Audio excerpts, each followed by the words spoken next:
Hotel the grand palace, luxury deluxe room, suite room, standard room, queen family room, Sai Vatika के पास, Bhopal road, सागर, मध्य प्रदेश। 16 अक्टूबर तक नाम निर्देशन पत्र दिए जाएंगे।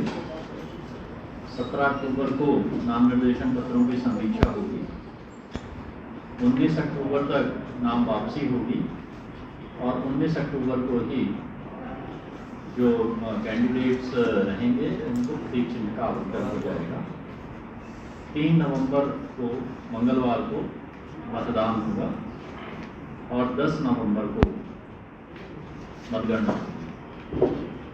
नाम निर्देशन पत्र की पूरी जो कार्यवाही है, मतलब नाम निर्देशन पत्र रिसीव करना, उसकी समीक्षा करना, नाम निर्देशन पत्र की वापसी और सिंबल अलॉटमेंट, ये पूरी कार्यवाही सुर्खी विधानसभा के रिटर्निंग ऑफिसर SDM राहतगढ़ के कार्यालय में, तहसील कार्यालय राहतगढ़ में होगी। जो पोलिंग पार्टीज हैं उनको सामग्री वितरण, सामग्री की वापसी और काउंटिंग, ये काम सागर जिला मुख्यालय में इंजीनियरिंग कॉलेज में होगा।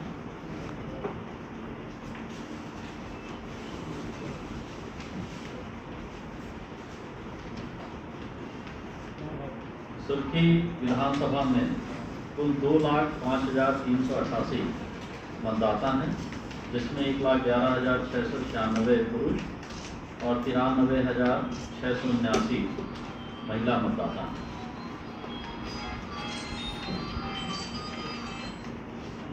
यहाँ 37 सुर्खी में पहले 262 मतदान केंद्र थे, लेकिन इलेक्शन कमीशन के जो नए निर्देश आए थे जिसमें ये कहा गया था कि 1000 मतदाता पर ही मतदान केंद्र रखना है, तो हमने 35 सहायक मतदान केंद्र बनाए हैं। इस प्रकार अब कुल 297 मतदान केंद्रों में मतदान हो। जो कोविड-19 रिलेटेड नए निर्देश आए हैं, उसमें पहला निर्देश तो ये है कि नॉमिनेशन के समय कैंडिडेट के साथ 2 ही व्यक्ति जा सकेंगे और सिर्फ 2 वाहन रिटर्निंग ऑफिसर के कार्यालय तक जा सकेंगे 100 मीटर की सीमा के अंदर।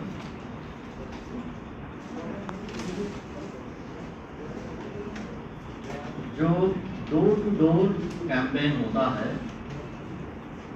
उसमें चुनाव प्रचार के समय 5 व्यक्तियों के समूह अधिकतम रह सकेगा। 5 व्यक्ति से ज़्यादा व्यक्ति चुनाव प्रचार के लिए नहीं जा सकते। अगर कोई रोड शो हो रहा है तो मैक्सिमम 10 वाहन ही साथ में रहेंगे। उसके अगर अधिक वाहन हैं तो उस काफिले को तोड़ दिया जाएगा और 5 वाहन ही रहेंगे। 5 वाहन के बाद काफिले को तोड़ दिया जाएगा और उसमें एक काफिले से दूसरे काफिले के बीच जो है आधे घंटे का अंतर रहेगा। मतदान केंद्रों में इस बार जो कोविड-19 रिलेटेड व्यवस्थाएं करने के लिए निर्देश आए थे, मतदान में लगे हुए सभी अधिकारियों और कर्मचारियों के लिए मास्क कंपलसरी किया गया है। इसके साथ ही प्रत्येक मतदान केंद्र में जो भी मतदाता आएंगे उनके लिए मास्क, हैंड ग्लव्स, सैनिटाइजर और साबुन से हाथ धोने की व्यवस्था की जाएगी। अगर कोई ऐसा व्यक्ति आ रहा है जिसका पैरामीटर्स ऐसा लग रहा है कि उसको टेम्परेचर है या कोविड-19 का सस्पेक्ट हो सकता है, तो उसकी जांच की जाएगी और उसको फिर अलग से अंतिम घंटे में मतदान करने के लिए उसको टोकन दिया जाएगा।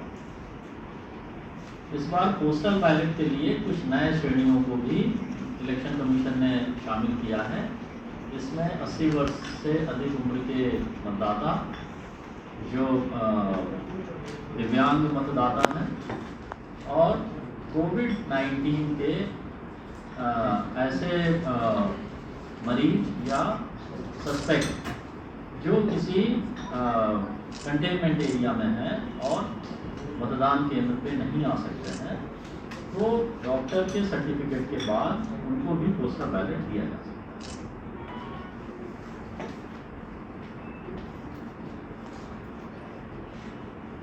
EVM के लिए जो हमें कंट्रोल यूनिट, बैलेट यूनिट और वीवीपैट की आवश्यकता है, इलेक्शन कमीशन ने हमें पर्याप्त मात्रा में मशीनें दे दी हैं। जब इनमें मशीन्स की कमीशनिंग की जाएगी, कैंडिडेट जो सेट करने का कार्यक्रम है, तो पॉलिटिकल पार्टी और कैंडिडेट्स को हम सूचित करके ये इंजीनियरिंग कॉलेज में ये कार्रवाई करेंगे। सभी मतदाताओं को हमने ईपिक उपलब्ध करा दिया है। उसके बावजूद इलेक्शन कमीशन ने विभिन्न 11 प्रकार के परिचय पत्र और मान्य किए हैं, जिसके आधार पर मतदाता अपने मतदान कर सकते हैं। तो मुख्य रूप से passport, driving licence, ID card, bank passbook, PAN card, NREGA card, फोटोयुक्त पेंशन दस्तावेज, आधार, ये सब। इलेक्शन कमीशन के द्वारा जो आज इलेक्शन डिक्लेयर किया गया है, इसके साथ ही आदर्श आचार संहिता लागू हो गई है।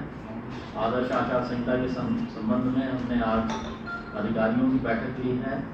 सभी शासकीय अधिकारी और कर्मचारी जो कि सुर्खी विधानसभा में हैं या इलेक्शन कार्य में लगे हुए हैं, उन सभी को आदर्श आचार संहिता पालन करने के लिए निर्देश दिया गया है।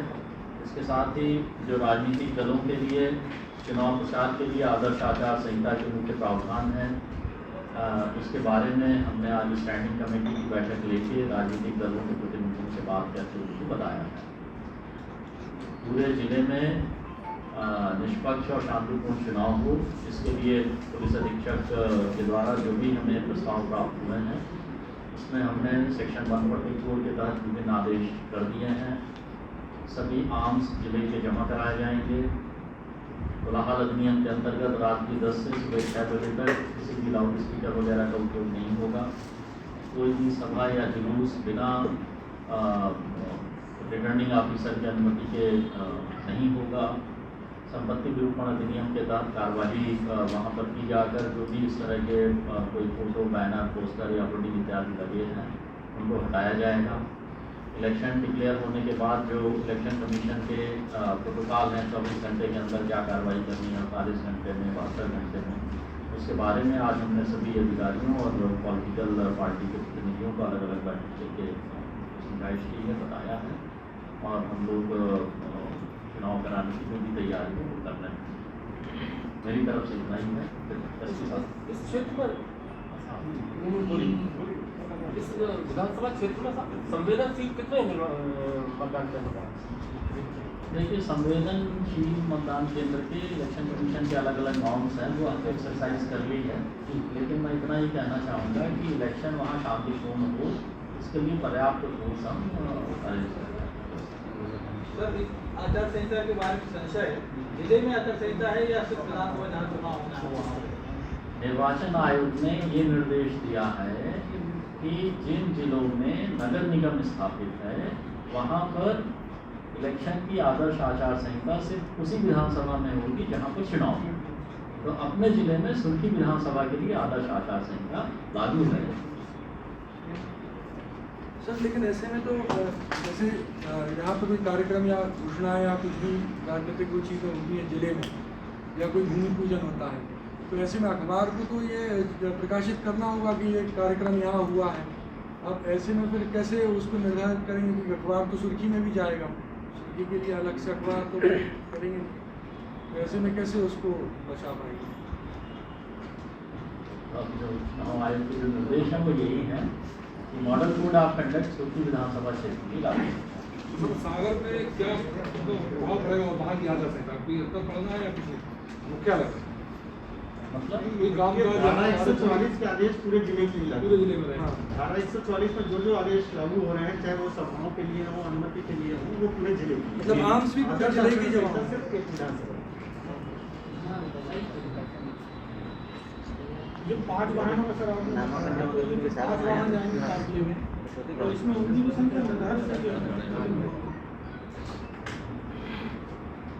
हाँ, वो कोविड-19 के जो नॉर्म्स हैं, जो MHA की गाइडलाइन है, उसका पालन करना है।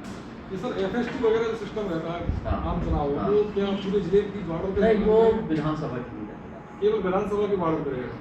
नहीं, देखिए, जो फ्लाइंग स्क्वाड टीम है वो तो सुर्खी विधानसभा के लिए रहेगी। जो वीडियो सर्वेलेंस टीम है वो सुर्खी विधानसभा के लिए रहेगी। जो सेक्टर मजिस्ट्रेट, जो पुलिस मोबाइल हैं, वो सुर्खी विधानसभा के लिए रहेगी। लेकिन जब हम नाकाबंदी की बात करते हैं या बॉर्डर सीलिंग की बात करते हैं तो वो तो फिर जिले के लिए भी रहेगा, विधानसभा के लिए तो रहेगा ही, वो जिले के लिए। सामान्य सर जो सामान्य चुनाव होते हैं तो विधानसभा क्षेत्र में पॉलिटिकल व्यक्ति 48 घंटे पहले बाहर हो जाते हैं, मतदान की समय की बात कर रहा हूँ। हाँ, वो जो प्रोटोकॉल है कि मतदान खत्म होने के 48 घंटे पहले जब चुनाव प्रचार समाप्त होता है तो ऐसे मतदाता जो वहाँ के मतदाता नहीं हैं उनको छोड़ के जाना होता है, वो प्रावधान है। इसके बारे में जब समय आएगा तो हम उपयुक्त 144 ऑर्डर जारी करेंगे। सर जैसे कि दोनों प्रत्याशी कांग्रेस और भाजपा के सागर में ही रहते हैं। अच्छा, ये तो हमको पता नहीं है जी। और फिर जैसे उसकी बॉर्डर भी जो विधानसभा की लगभग शहर से कहीं ना कहीं वो टच होती रहती है, बहुत नजदीकी इलाका है। तो जब अगर यहाँ से जैसे आखिरी के ना आरोप ये लगते हैं दोनों तरफ से, दलों की तरफ से कि शराब या पैसा बांटा जा रहा है, तो वो सागर पे बुला के अगर वो इस तरीके का कोई प्रलोभन देते तो उसके लिए क्या व्यवस्था रहेगी सर? देखिए, मैंने आपको बताया, मैं फिर से कह रहा हूँ कि मॉडल कोड ऑफ कंडक्ट को लागू करने के लिए और निर्वाचन अपराध को रोकने के लिए हमारी पर्याप्त तैयारी है। पुलिस के पर्याप्त अधिकारी और सर्विलेंस की व्यवस्था है। इसके साथ ही सी विजिल भी है। वो हम तो सभी नागरिकों से अनुरोध करेंगे, आपसे भी करेंगे कि कहीं आपको लीगल एक्ट दिख रहा है तो आप मोबाइल में उसको लेके हमको भेजिए। अगर कोई भी लीगल एक्ट करने की कोशिश करेगा तो हम लोग पूरी कड़ाई से, पूरी सख्ती से वैधानिक कार्रवाई करेंगे।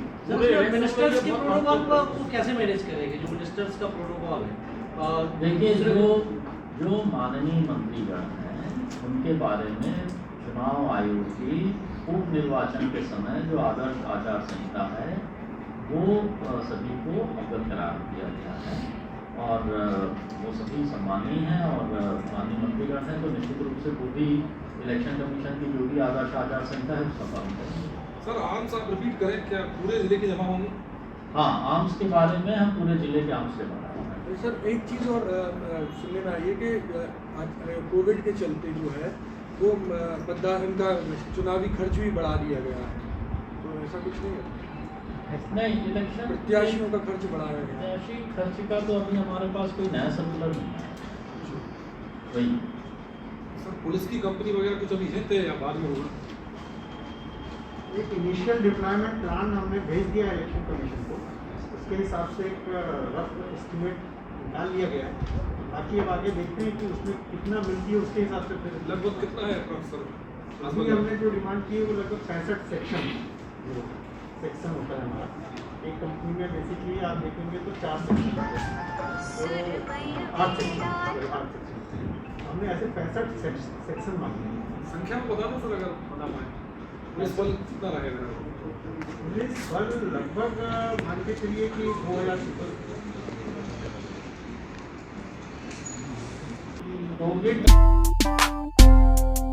Hotel the grand palace, luxury deluxe room, suite room, standard room, queen family room. बनाएं अपने यादगार पलों को और भी खास। शादी समारोह, सगाई, बर्थडे पार्टी, संपूर्ण कैटरिंग व्यवस्था, मनमोहक साज सज्जा के साथ, इंडोर डोरमैट्री, कॉन्फ्रेंस हॉल, विशाल पार्किंग, सीसीटीवी से सुरक्षित एरिया। हमारा पता है साई वाटिका के पास, भोपाल रोड, सागर, मध्य प्रदेश। हमारा नंबर है 7489288455 9630118455।